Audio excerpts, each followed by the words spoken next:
आज हम व्याकरण बोध के अंतर्गत समास का अध्ययन करेंगे। समास की परिभाषा। समास का अर्थ है संक्षेपीकरण, अर्थात दो या अधिक पदों के बीच आने वाले शब्दों और विभक्ति चिन्हों को हटाकर उन्हें संक्षिप्त बनाने की प्रक्रिया समास कहलाती है। जैसे गंगा का जल अर्थात गंगा जल। गंगा का जल पद में दो पद हैं, गंगा और जल। समास होने पर बनेगा गंगा जल। यदि गंगा जल का विग्रह करना हो तो हम पुनः लिखेंगे गंगा का जल। समास के लिए कम से कम दो पद होने चाहिए। पहले पद को पूर्व पद तथा दूसरे पद को उत्तर पद कहते हैं।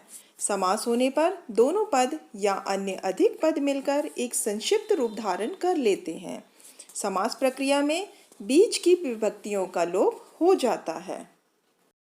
समास के प्रकार। समास के 6 भेद होते हैं। अव्ययी भाव समास, द्वंद्व समास, तत्पुरुष समास, द्विगु समास, कर्मधारय समास और बहुव्रीहि समास। पाठ के आधार पर हम यहाँ पर 3 समासों का अध्ययन करेंगे।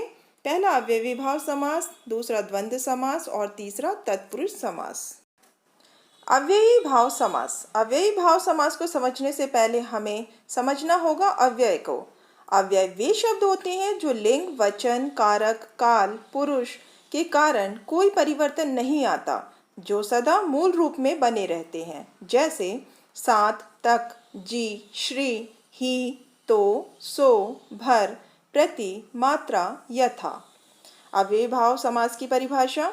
जिस समस्त पद का पहला पद अव्यय होता है उसे अव्ययी भाव समास कहते हैं। जैसे आजीवन, आमरण, प्रतिदिन, प्रत्येक, यथाशक्ति, आजन्म। इन सभी शब्दों में इसका प्रथम पद अव्यय है, इसलिए यह अव्ययी भाव समास है।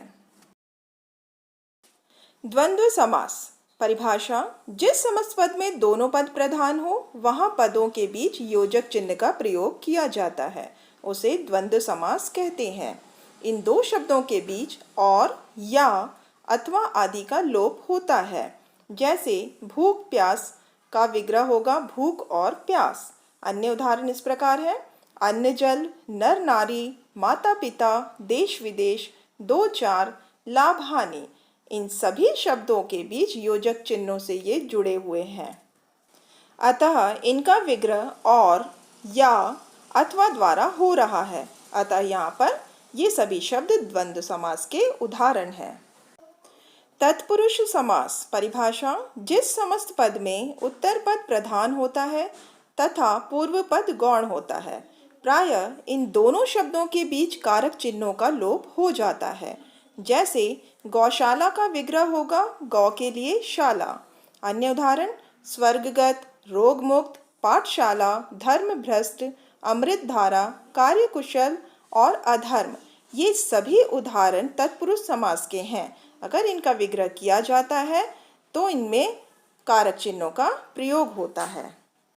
तत्पुरुष समास को समझने के लिए कारक चिन्हों को समझना अत्यंत आवश्यक है। कारक चिन्ह कुछ इस प्रकार हैं। कर्ता ने कर्म को करण से के द्वारा, संप्रदान को के लिए, अपादान से, संबंध का के की, रा रे री, अधिकरण में पर, संबोधन हे अरे। आइए कुछ समास विग्रह के उदाहरण देखते हैं। भूखमरा। विग्रह करने पर भूख से मरा। यहाँ पर कारक चिन्ह का प्रयोग हुआ है, अतः यहाँ पे होगा करण तत्पुरुष समास। आराम कुर्सी।